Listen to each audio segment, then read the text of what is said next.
Hello everyone, thanks for visiting my Wilderness Farmstead channel. Today is June 8th, 2023. I have gotten a little bit more of my second till down in this bottom area done. This area right here by these fine grasses, I'm not even sure if it's grass or reeds or whatever. They're very plush, but trying to till those out is extremely labor intensive, so that area took me a little extra long.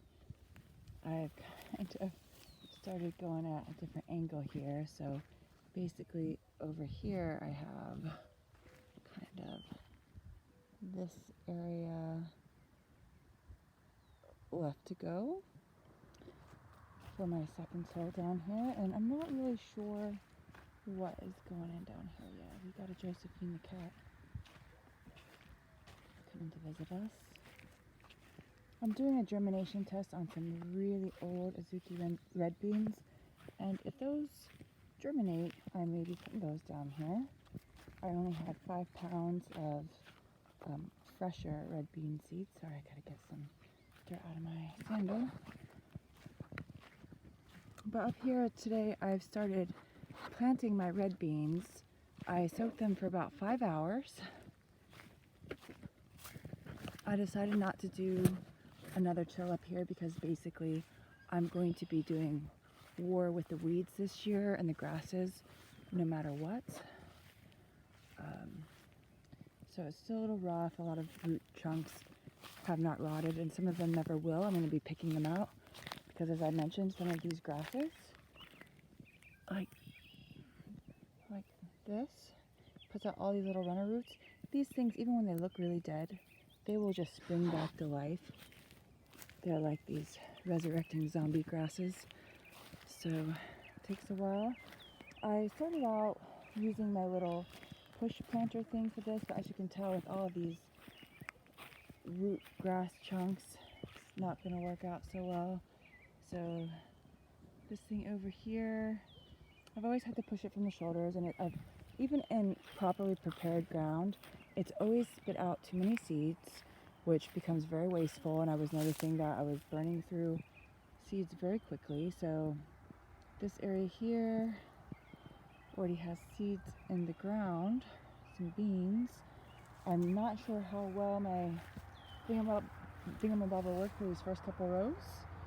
So if those don't come up, I'm just going to be planting beets in there later, or zucchinis or some other crop.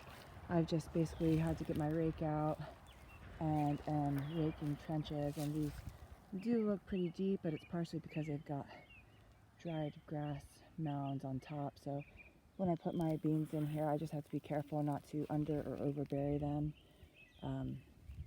But I've only gotten a few rows with the beans dropped so far, and I've just got my other rows made because I'm losing sunlight here real quick and I'm trying to hustle. Now, whatever beans I have left over from today, I am not going to soak them in water, but I'm going to keep them moist in very shallow water and make sure they're not buried all the way in the water, or else they'll start fermenting, and I do not want them to go bad. So basically, like if you were sprouting seeds for eating or something, it's just kind of the sprouting process. You keep them moist and rinsed, but don't completely submerge them. That'll keep them from rotting. There's my makeshift temporary rocket stove. That whole area I'm going to have to break down soon because my root cloth came in. Here's this area I haven't started digging yet. Just going to show you what else I've been up to today. I pulled my old dishwasher out. Unfortunately, when I got it over the edge, all this super nasty sticky water inside of it started dumping out. So I've still got to clean this thing out. I'd originally thought about just salvaging the shelves from it for some other project, but I've decided that I'm just going to clean the whole thing out super well and sanitize it, and I might even keep it on my finished deck as a storage space because it is like a rodent-proof storage space. And then I also have a little table. It's not fancy, but it's just a temporary make-do measure of a piece of furniture, I suppose. I pulled my stove out and it's kind of all messy, but I've just been cleaning back in there, doing some masking and seeing what I'm going to do. I had for a long time considered painting my cabinets, but since they have wood, nice wood facings and everything, I'm thinking about, I've picked up some antique white wood stain for them. So I'm going to test it on a spot, probably on the back of this door or something. And we're going to see how that goes. Now, I did have some issues with this stuff. I mean, not issues that have manifested yet, but I was speaking to a woman who works at the Home Depot the other day, and she was commenting how trying to do this on wood, I was going to run into the issue where if I left the house without heat, the wood would be expanding and contracting at a different rate than this topper, which would lead to cracks. So I did end up getting this other stuff that she recommended, which is a countertop coating. But the thing is I think that is still going to have the same almost plasticky hand feel because it's for renewing laminate surfaces. So I think it's still going to have the same plasticky hand feel as the Kills I have on now. So it would basically just be a different color with the same feel countertop, and I could smooth it out. But it's not really what I want. I really want this hard kind of porcelain finish. So I'm going to try it out. She did mention if it doesn't work out and I do it, it's going to be extremely difficult to undo. But I've decided that I'm just going to go for it anyways. And then if I do leave the house and it cracks, I can then finish out those cracks with, a product either like this and recoat it, or just like a hard clear epoxy. I could even I don't know, maybe it would end up looking like an ancient vase or something. I don't know. We'll see. But I just wanted to make you guys aware. Again, even though I'm posting sort of a diary of what I'm doing to my farmstead and home here, I don't necessarily recommend anybody else do these things. This is just how I'm doing it, and so I can have a record of what I tried and how it turned out, and it's something that I can look back on in the future, and my family can look back on in the future. So we'll see how it goes. It's going to be a little while yet until I can get going on this. I still have not gotten the sink out yet, which is going to be its own adventure because I have to get a torch down under there and try to get off the plastic nut that is cemented on to the sink threads underneath the counter. So that's just kind of what I've got going on today, June 8th. I stopped by the hardware store today to get the antique white stain for my cabinets, but then also I went to the Home Depot yesterday and I picked up, I'm slowly accumulating landscape timbers because I can only fit 3 of these through the little mini hatch in my back seat that goes out through my trunk, so I can fit 3 of them comfortably.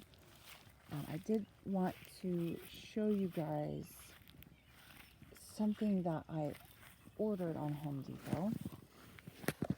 Now, the color shows up a little bit better in this light, but these are 16 by 16. It's called a peacock color slate tiles that I ordered from the Home Depot for $22 for the box. I did have one issue where one little corner was broken off. I was originally going to do these to make an outdoor cutting board type counter area, and I was originally just going to do 2 on a higher level and then 1 on a lower level for meat, but I've decided to actually do a much bigger counter eventually, so I'm going to be ordering 2 more boxes of this, which will have 5 tiles each, 16 by 16, which for those of you who are familiar with dealing with concrete blocks, just to give you an idea, these are 16 inches long. So I did pick up some more concrete blocks. And so even with these, besides doing my countertop, I can basically put, you know, 2 or 3 tall of the concrete blocks with 2 stacks side by side, and I can alternate which way they're facing, and just stick one of those slate tiles on here and have a table. So that is going to be a little project that I have going on later. And if I feel like staining those concrete blocks later to make them more beautiful, I can do that. Also, I can either stand them up upright or on their sides, because if you think about it, if I do the table with the concrete blocks on their sides, then I have little storage cubbies outside that I can put little things that are, you know, weatherproof or whatnot.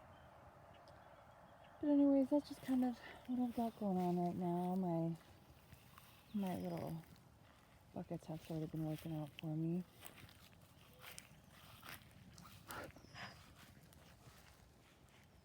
But yeah, I'm exhausted. And I also have to be very careful with how I'm spending money. So it's like one of those things, I'm trying to get the items that I need for the projects that I want to get done before winter time. Because it's one of those things where if I know that if I don't have what I need to get the project done, then when the mood strikes me, I'm probably just not going to do it. Sorry for the short meander here. I'm just exhausted, but I guess that's all for tonight, and we'll check back in later on how things are going on another day. Take it easy.